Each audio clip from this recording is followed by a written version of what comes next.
নমস্কার বন্ধুরা, আমি পূজা। আমার রান্নাঘরে আপনাদের স্বাগত। আজ আমি নিরামিষ পনির ফুলকপির রেসিপি বানিয়ে দেখাবো। তাহলে দেখে নাও এই সুন্দর রেসিপিটা। ফুলকপি আর আলুকে এইভাবে কেটে ধুয়ে নেব। কড়াইতে তেল গরম করে দিয়ে দেব আলু আর ফুলকপি ভালো করে ভেজে নেব, অল্প লবণ আর হলুদ দিয়ে।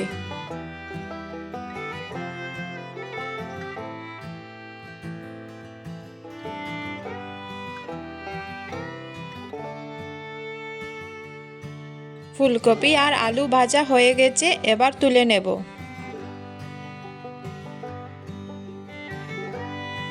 এখন পনির ভেজে নেব লবণ আর হলুদ দিয়ে।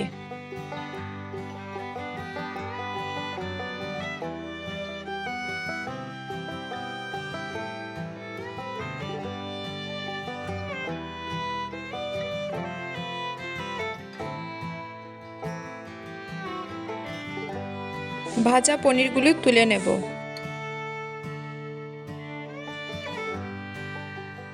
আবারও অল্প তেল দিয়ে দেব ফোড়নে 2টি তেজপাতা আর 5 ফোড়ন। 5 ফোড়ন কালো হলে দেব টমেটো কুচি।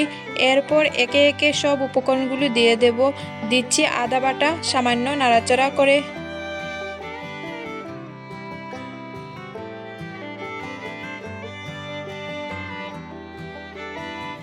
দিয়ে দিয়েছি লঙ্কা গুঁড়ো, হলুদ, জিরে আর লবণ। এবার সব উপকরণগুলো বেশ কষিয়ে নেব, যাতে টমেটো আর আদা বাটার যে কাঁচা গন্ধ আছে সেটা যেন চলে যায়। অল্প জল দিয়েছি যাতে মশলাগুলো পুড়ে না যায়।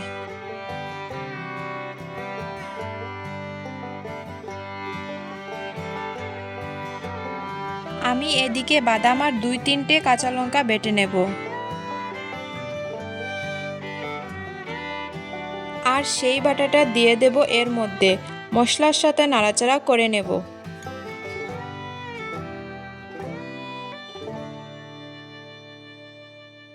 এরপর এর মধ্যে ভাজা আলু ফুলকপি দিয়ে দেব আর দেব ক্যাপসিকাম। মশলার সাথে খুব ভালো করে মিশিয়ে নিচ্ছি।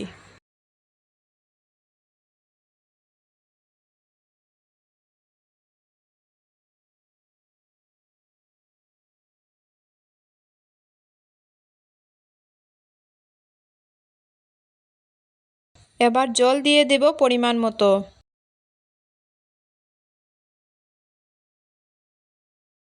এখন ঢাকা দিয়ে হতে দেব 20 মিনিট। 20 মিনিট পর ফিরে আসলাম। এবার ভেজে রাখা পনিরগুলো দিয়ে দেব।